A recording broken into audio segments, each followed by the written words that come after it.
Sometimes when finding mowers to flip, it's not always at a convenient time. Take this mower for example. I found this using a free app where people can post items to be given away. It was posted in the evening time, but by the time I saw it, it was about an hour later. That meant this was going to be a lot darker than most of my other curved finds, making it tough to see all the problems I was about to pick up.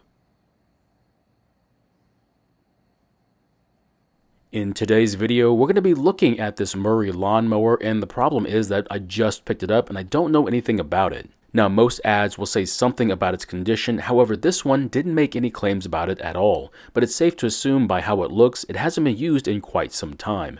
Now, I am going to try and repair this mower, but yours might be a little different, so this might not work on yours. So if things are not working out for you, like in the video, please ask about it. I'll be glad to answer your questions. Now, before we dive into this mower, I do want to take a moment and bask in the glow of this very important sticker. This sticker and what it represents is tough to find nowadays, so when I happen to find one in the wild, I'd like to point it out. Now, another important sticker we need to find is the one that has the model and serial number on it. Of course, this is to help find the parts for the mower, but if you need engine parts, well, that's a different sticker, and I'll show you that later on. After looking inside the fuel tank, we can see that surprisingly there's some in there, and it even smells fresh, so if all else fails, at least we have free gasoline. Unfortunately, I can't say the same thing about the air filter, but because it is just made out of foam, we are able to clean it. We'll do that here in a bit, and that's because I want to talk about a disturbing discovery. So as you can see, the top cover, which is what the recoil assembly attaches to, is very loose. Now at first, I thought the bolts were just loose for it, but it's unfortunately a lot worse than that, and you'll see what I mean later on. So after removing the dipstick and wiping the oil off of it, you can see that it's not in terrible condition. However, it will need to be changed very soon. Hopefully there's at least enough oil in the engine though. So as you can see, the oil level is just a bit over the full mark, which is not ideal. However, I'd rather have it a hair overfilled than a hair underfilled. Now I do want to take a look at how bad it is under the mowing deck and also check on the edge of the blade. Now because this is only a side discharge mower, the buildup of grass and dirt under it is fairly minimal, which is pretty good news. Now the blade is in really good shape, however it does have a couple of small gouges on the edge, which means we might have to consider looking at the flywheel key and see if it might be partially sheared. But the fun doesn't stop right there. If we take a closer look at the blade adapter, you'll notice that it's not lined up with the blade, so we'll need to take care of that as well. Otherwise it might cause an imbalance on the engine and make the entire mower shake while it's running. So this is when things go from bad to annoying. As I was adjusting the deck height, I realized that one of the rear adjusters was not secured to the deck. And because of that, it could possibly drop one corner of the mowing deck and scalp your lawn, which means this is a high priority to fix. This is also probably a good time to try and start the mower and see if we're going to need to dive into the fuel system as well.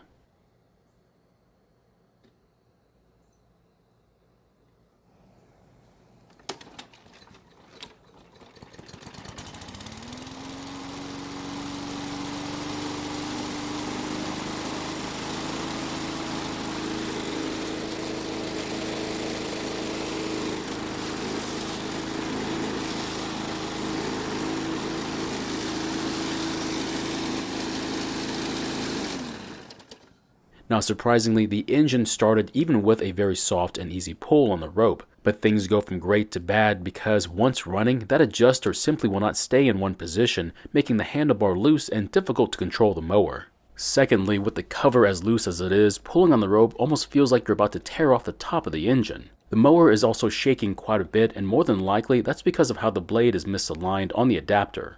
Of course, before I get too far into this project, my OCD is going to kick in for a minute, and I do want to give this mower a quick spray and rinse, but I do want to talk about why these little mowers are more important than you think and why they're worth saving.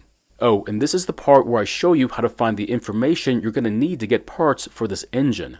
The sticker that just came off the fuel tank has the model and serial number of the engine, and with these two numbers, you should have more than enough information to find what you're looking for. Now at some point when we're closer to finishing this project, I'll glue the sticker back onto the fuel tank, but for right now I'll just put it away in a safe place. Now the reason why these little mowers are so important is because they're meant to be abused and then thrown away. And what I mean by that is that you don't want to mow an overgrown area you've never mowed before with a $3,000 commercial mower because the risk of damaging it is too high, and that's where these little guys come in. Now the best part is, since these mowers are only side discharge, they don't need a lot of power to mulch with, so instead the 4 or 5 horsepower they have is plenty to knock down some overgrown weeds. And besides that, if they do get damaged, you can either keep them for parts, sell them as scrap, or the best part is, they're way cheaper to fix than a commercial mower.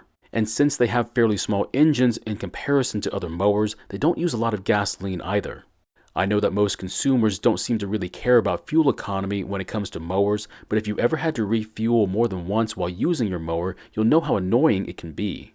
And if you don't think that's going to get in the way, just wait until you get a battery mower and it runs out of power before you finish the job. Then you're going to know what I'm talking about. But on a serious note, this is kind of like having a beater car and only taking out the nice car for special occasions. It simply makes sense to have one of these. Now, would I always have one of these in the back of my lawn truck? No, I wouldn't, and it's mostly because space in the truck is precious. But if I did have enough room for it, then maybe, and especially when I know I'm going to a new client with an overgrown lawn. Now, I have seen plenty of videos where the grass was so tall that instead of using a zero-turn or a stand-up mower, they used their trimmers instead. But in the situations where the grass isn't over 4 feet tall, these little mowers might be a lifesaver. Now, after taking the cover off, you could see that one of the inserts had come loose from the flywheel guard and was still attached to the bolt, which has to be a first for me, but it's only going to get worse from here on. Now that the mower is pretty much clean, I'll just wait until it's dried off and then we can get a better look at it and see just how bad the damage really is. Now, to be honest, for the most part, this mower is in great shape. Of course, not having to do any extra work by cleaning the carb helps out a lot too. I'm not sure why, but on this particular style of engine, the carb area will get covered in dirt, so making sure it's clean is a good idea, especially if you have to take it apart. So this is when things get really ugly. As you can see, this part of the guard is broken, and you can also see where the insert used to be in it.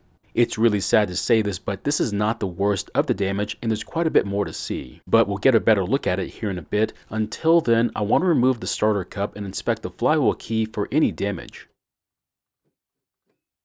So this is the keyway that's cut into the crankshaft, and at the bottom next to the flywheel, you can see the top of the key. And as you can see, the key is lined up in the keyway and there is no damage to the top of the key, which is great news. It means the blade has not made contact with anything like a stump or a rock. So here's a closer look at the broken parts of the guard, and at first you might think it's really not that bad. However, if I wiggle the front part, you can see that it's moving a lot more than it should be, and that's because there's a lot more damage than I was expecting. Now, as you can see, there's also more cracks on the lower left side of the guard, but not only that, there's also more cracks on the lower right side as well too. I hate to say this, but this part might need to be replaced. However, this part is not commonly replaced.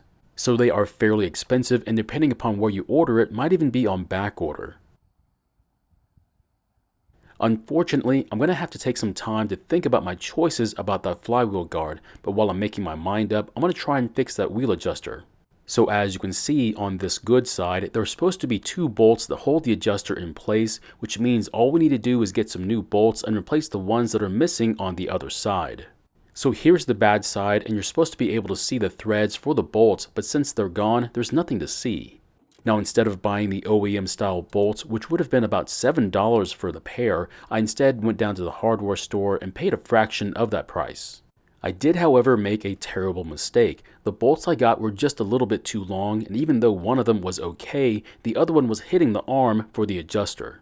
Of course, fixing it wasn't too difficult because all I had to do was cut off about half the threads on that longer bolt, and it no longer makes contact with the adjuster, so it works just like it should now. Now, at this point, we fixed the most pressing item, which was the wheel adjuster, but we'll have to come back to the other issues later on, and that's mainly because I now have to focus on making a decision about that flywheel guard.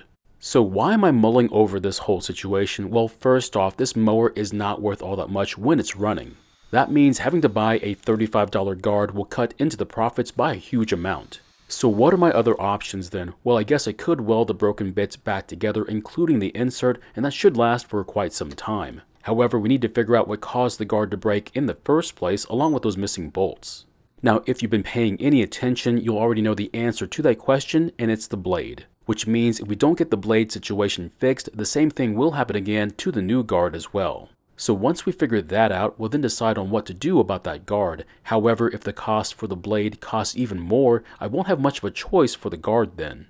Okay, so here's the plan then. figure out the problem with the blade, then we can figure out how much it's going to cost to fix it, and that'll pretty much make up our minds on what to do about that new guard. However, as you might know, things don't always go according to plan, and if the crankshaft is bent, it could mean a serious change in plans. So if that is the case, things might go sideways before we even get to the guard, and after that, you probably know what's going to happen to this mower. It'll be for parts. So my question is, do you think this mower is worth saving with all its problems, or is it only good for parts? Thank you for watching. I really do appreciate your time here. Please feel free to ask me any questions about this project or about your own projects, and I hope to see you in the next video.